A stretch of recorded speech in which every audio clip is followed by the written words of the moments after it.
त्यामुळे कसलंच काही सुचत नाही. पण आता सुचलंय.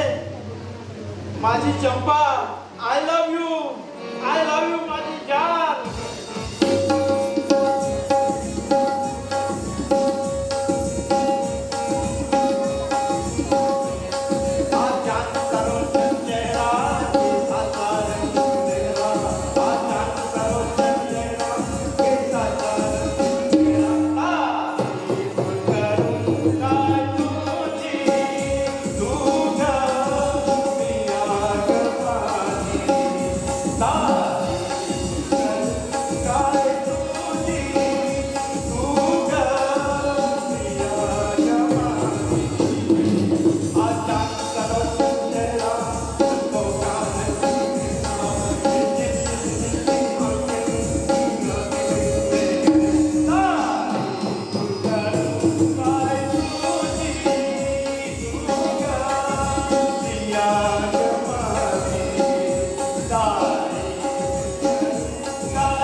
बाबल्या, अरे आजचा मेनू काय?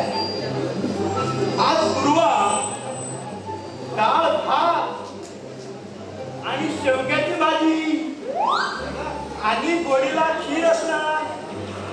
पेट भर के खाओ, खाओ डका देते जाओ.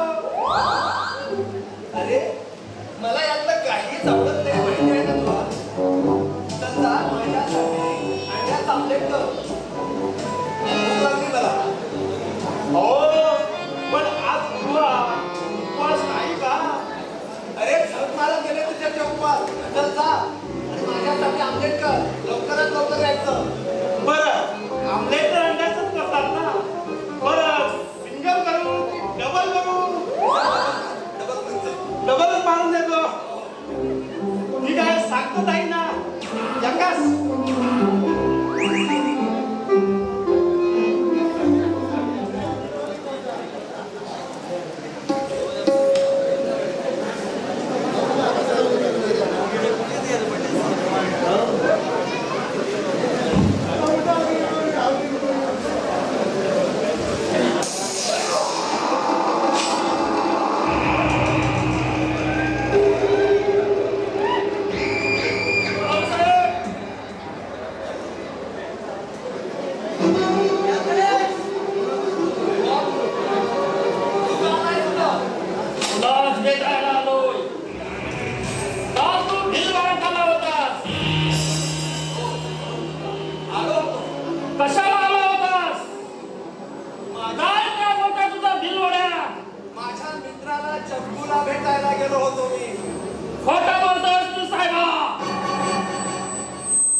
मला लक्षात आले आहे. साहेबा, बिल्लांच्या आया बहिणी काही रस्त्यावर पडल्या नाही. मग का तो बिल्लाच्या पोरी मागे लागलाय? मी तुम्हाला वेळ तर लागला नाही ना? अरे त्या दुःख्यांची पोरगा प्रेम करण्याच्या लायकीची तरी आहे का? छायला काळी एवढी की कोणता देखील टीका पडत तिच्या समोर. ही कशी आहे? मग तू तिच्या मागे का लागलाय? माझ्याबद्दल तुझा काहीतरी गैरसमज झाला. अरे भिलवाड्यातील कोणत्याच मुलीशी माझा दूध जमलेला नाही. तेव्हा हे बघ, तू जातीचा म्होरक्या म्हणून तुला मी जास्त आणि स्पष्ट शब्दात सांगतो. तू खोटा बोलतोस साहेबा. मला सगळा ठाव काय, मी या डोळ्यांनी पाहिलाय. आज तुला ताकीद देऊन ठेवतोय, जर आमच्या पोरी बरोबर दिसलास तर तुला जिवंत ठेवणार नाही मी. धमकी देतो आहेस का तू? हा, धमकी बजाय स्वरात बोलतो आपण. तो तुझा भाव बंधू येडा झाला येडा. तसा तू होऊ नये असं वाटत असेल तर आमच्या वड्यात यायचं नाही. असं असेल ना तर आजच येऊन दाखवतो तुमच्या वाड्यात. पाहतो कोण माझं काय करतो ते. साहेबा, तू येस, आपणाची ही बरशी तयारच आहे. चालला तुम्ही श्रीमंतांनी टाकलेली घर आम्ही दिसत काय? साहेबा, तू आमच्या घरच्या पोरीला हात लावून बघ, मग बघ तुझा डोळा काढून टाकतोय घरात. असं पाहूया पाहूया कुणाचं मड पडतं ते. साहेबा, तू अजून बच्चा आहेस ते का बच्चा? असं हा. पाहूया पाहूया. हे पोट पिळे की दूध निघेल. साला आपण बिल्लाची जाय वाघाशी पण टक्कर देतो.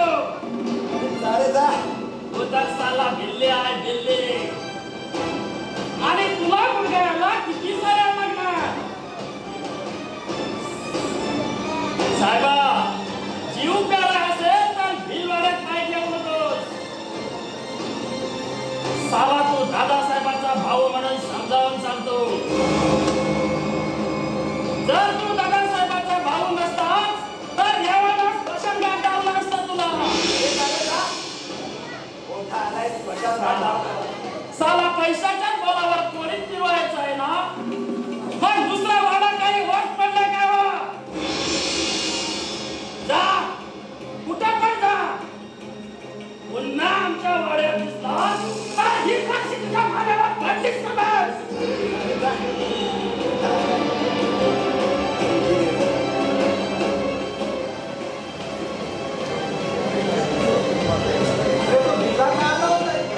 डोकं फिरलंय त्याचं. मी भिलवाड्यात जातो ते त्यांच्या पोरींना फूस लावायला जातो. त्यांचा मूर्ख लेखाचा एक पोरगी तरी आहे का पाहण्यासारखी? भिलवाड्यातील कोणत्याही मुलीशी तुझा संबंध आहे? छट, अजिबात नाही. भाऊ, हे तू खरं सांगतोय? तुला मी सांगितलेल्या प्रत्येक गोष्टी असत्य वाटतात. प्रत्येक बाबतीत तू माझ्याकडे संशयाने पाहतोस असं का? अरे तुझा मोठा भाऊ आहे, तेव्हा तो काय करतोस, कसा वागतोस हे पाहणं माझं कर्तव्य आहे रे. पण दादा, आता मी लहान नाही. माझं बरं वाईट कळतं मला. आणि माझ्या जीवनाचे निर्णय घ्यायला माझा मी खंबीर आहे. हो, ते खरं रे. पण तू जे उपद्व्याप करतोय त्याची किंमत या घराला मोजावी लागणार आहे भाऊ.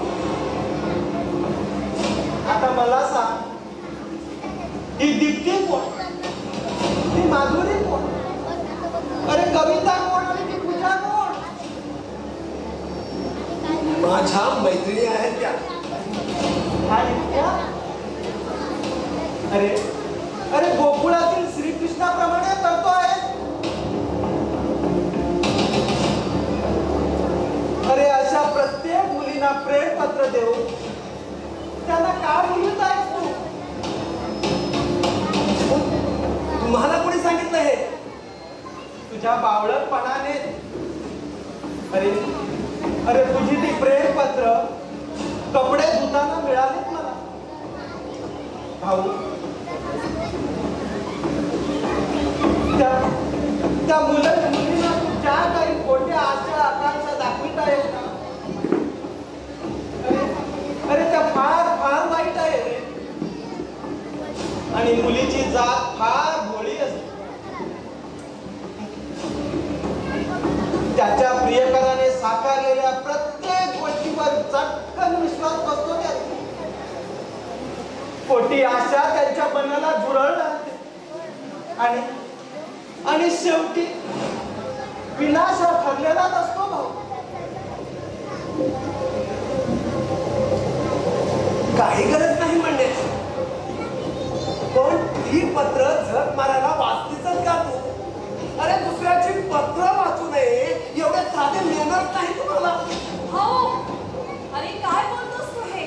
दादा आज आपल्याला अप्पांच्या ठिकाणी आहे, त्याला तू मान न देता त्याची तू अशी अवहेलना करतोयस? ए, तुझी पोपट पंची बंद कर आणि चल फुटीतून निघ. तोच कोण? हे घर माझं सुद्धा आहे, समजलास? अगं तुझ्यापेक्षा जास्त अधिकार माझा आहे. तू काय परक्याचं घर आज आहे उद्या नाही. तुला कोण विचारतोय? कुत्रा. नकोच विचारू, पण तुझ्या या बेताल वागण्यामुळे या घराण्याला कलंक लागतो आहे. त्याचं तुला काय? हे बघ, तू निमूटपणे निघ इथून. चाला कर इथून. नाही चालते. काय करणार तू माझं? मी म्हणते या घरात जे काही घडतंय ना ते तुझ्याच वैराट आणि वैतागाची पावली असावी. म्हणूनच काहीतरी घडतंय इथं. काही मी काय सांगतो तुला? हे असं माझ्याजवळ बोलू नको. आता जातेच कुठाट्याला की? नाही जात मी. काय करणार तू माझं? अहो ताई सरकार, आवडता घ्या. हे बघ ताई, खरं तर चूक तुझीच झाली. काय? माझी? हो ना, तुझी. अगं वेडे, मोठ्याचा आदर करणं ते लहानपणाचं कर्तव्य आहे की नाही? हो ना. खोटा. अगं दादा, भाऊ. तू याच्यापेक्षा मोठा असूनही हा तुला काहीही बोलतो. मग मी सुद्धा बोलणार त्याला. मोठा असला म्हणून काय झालं? अगं बोल बोल. तुला कोण विचारतोय? कुत्रा. ऐक कसा बोलतो आहे तो. दादा, तू याच्या प्रत्येक दुष्कृत्यावर पांघरून घालून याच्या दुर्गुणांना खतखटी घालतो आहेस तू. आई शपथ, मी जर तुझ्या जागी असते ना तर याची पत्नीशी काढून हातावर दिली असती याच्या. अरे बापरे, तर अवतार बघा. एका थापतात पाणी पिशील. अरे त्याने जा आलाय मोठा मला पाणी पाजणारा. मी म्हणजे काय तुला पाण्याची बाटली वटली केली? हो हो. ताई, आता तू माझं ऐकणार आहेस का? दादा, तू जरा शांत राहा.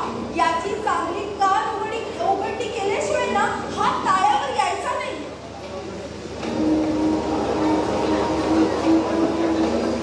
अगं पण ऋषी, तुझं मी ऐकलं तर ना. अगं डबकात पोहणाऱ्या बेडकीनं मी समुद्रात सुद्धा पोहून टाकली अशा पुषारके मारून आहे.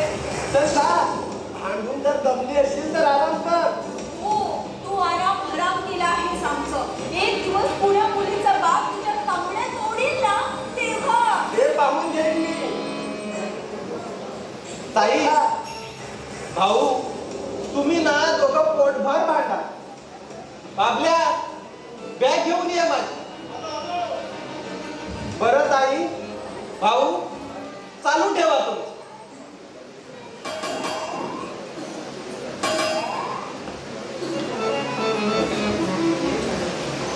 ते माझ्या भानकोड तायडे. येतो मी, काम आहे मला थोडं. थांब, एक विचारू तुला. विचार, पण भांडू नको. भाऊ, रोज रात्री इथं जे काही घडतं त्या प्रसंगावर तुझं काय मत आहे? खरं तर मी भूताना घाबरत नाही ताई, पण तुला एक सांगतो, ते भयानक आवाज, ती आकृती, हे सर्व घडू लागल्यानंतर आपले आप्पा गेले. सर्व गुण संपन्न असा आमचा बंधू, त्याची अवस्था अशी झाली.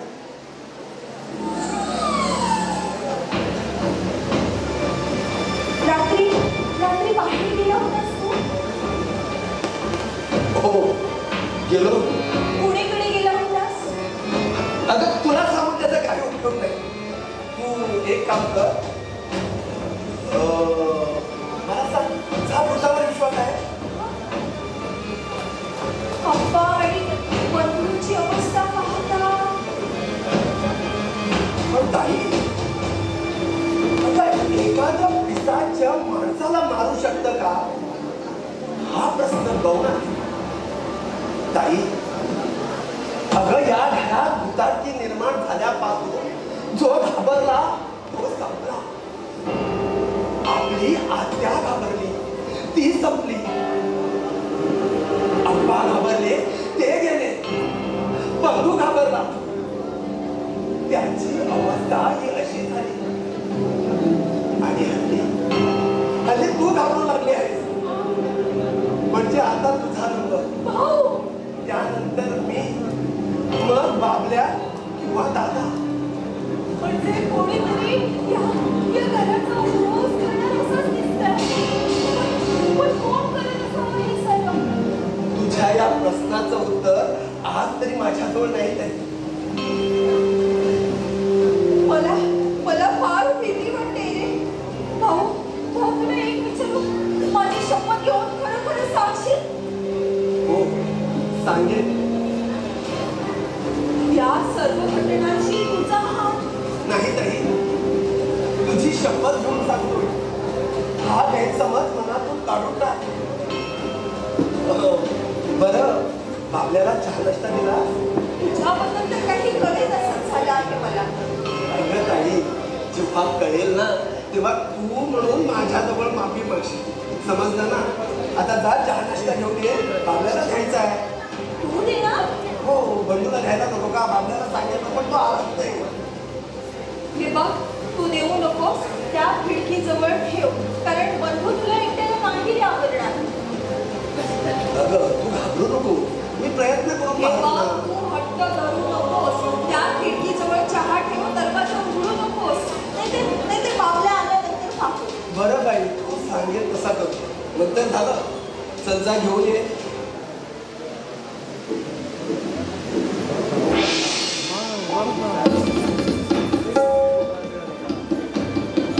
बंधू, अरे बंधू, अरे जागा आहेत ना? अरे चहा बिस्किटे घे. त्यापासून काहीच खाल्लं नाहीस तू. अरे उठ ना ताई. अगं बिस्किटे सुद्धा आण गं. तू लवकर ये, मला बाहेर जायचंय म्हणतो ना. ये आणते.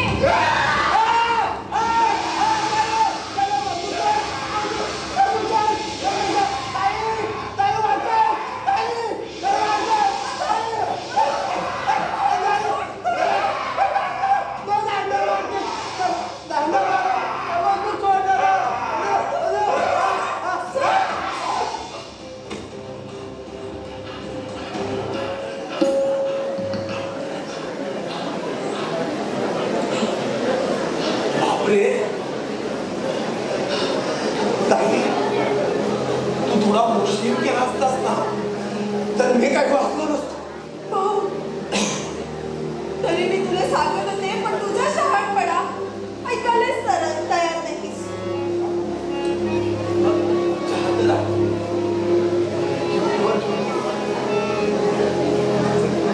हे बघ, नखरे करू नकोस हा. जा घेऊन ये. कसं होणार रे आपल्या बंधूचं?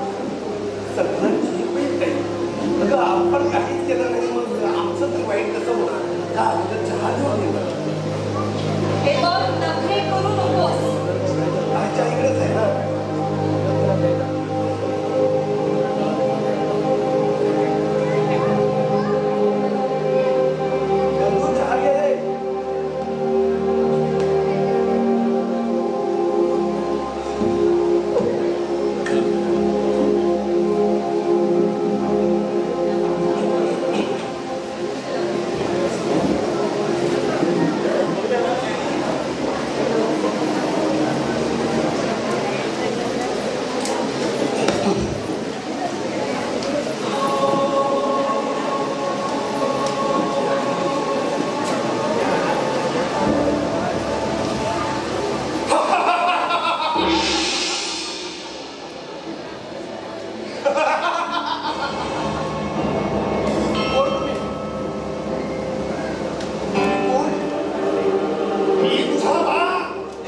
हा बंगला शुद्धीवर आहे का? तुम्ही शुद्धीवर आहात का? या बंगल्यात अवतसा शिरली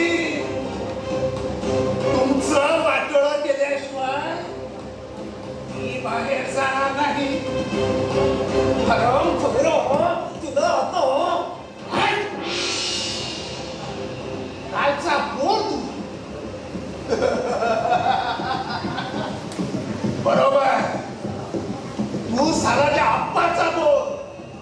त्या बदमाश माणसाचं रक्त. थांब. तुझं डोकं बोलायला हवं. नाही तर तू तसा आहे ना. थांब. त्या काठीने आई मरणार नाही. तू मरशील. माझ्या जमिनीचे पैसे मिळाल्याशिवाय मी शांत बसणार नाही.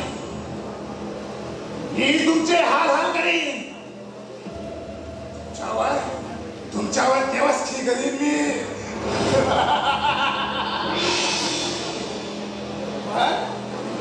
तुम्ही वेळे व्हा. हे म्हणता घरपूर त्यांना खोटे मारू लागेल.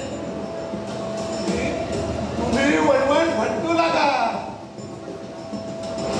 किनारा सापडणार नाही.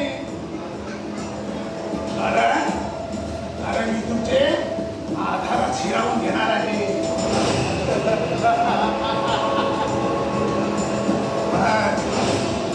तुमचे काळाचे मार्गाला जाते. तुम्ही म्हणाल अरे बेटा मूर्खा तू काय केलं. हे थांबणार नाही. तुम्हाला त्याच अवस्थेत सोडून इथून निघून जाईल.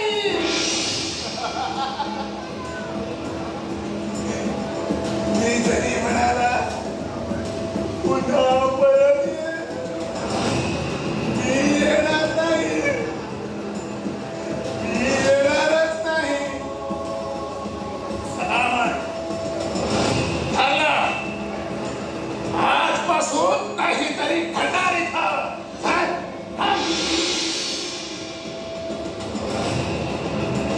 काहीतरी भूमीत असलं पाहिजे.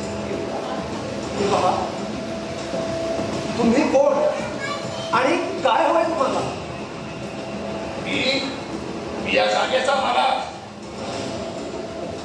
वडिलोपार्जित स्मशानभूमीची जमीन ही तुझ्या बापाने गळंतच केली. हा मोठा बंगला बांधला.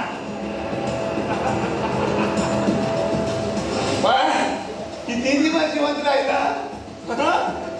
तरचा फडकी मेला. स्मशानात गेला. मला सांगा, इतकी वर्ष होतात कुठं तुम्ही? आरामखोर दादाला विचार. साला दोघा बाप लेकाने खोट्या खुनाच्या आरोपात तुरुंगात टाकला मला. पैसे मिळेपर्यंत ह्या बंगल्याला शांतता लाभणार नाही. किती पैसे हवे आपल्याला?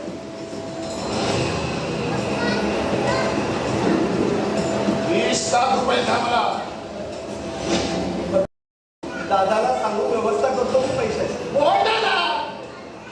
कोण लफंगा? तो काय पैसे देणार मला?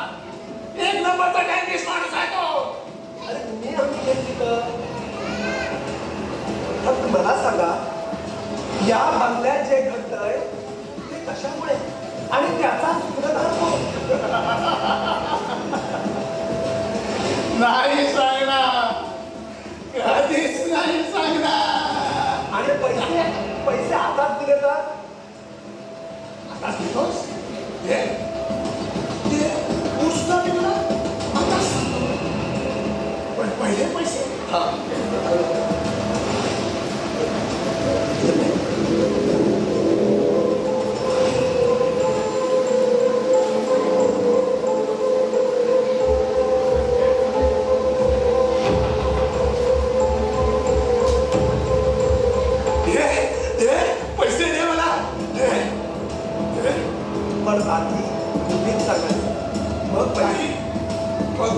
तुझे गुपित ऐकून तू मला पैसे नाही दिले का?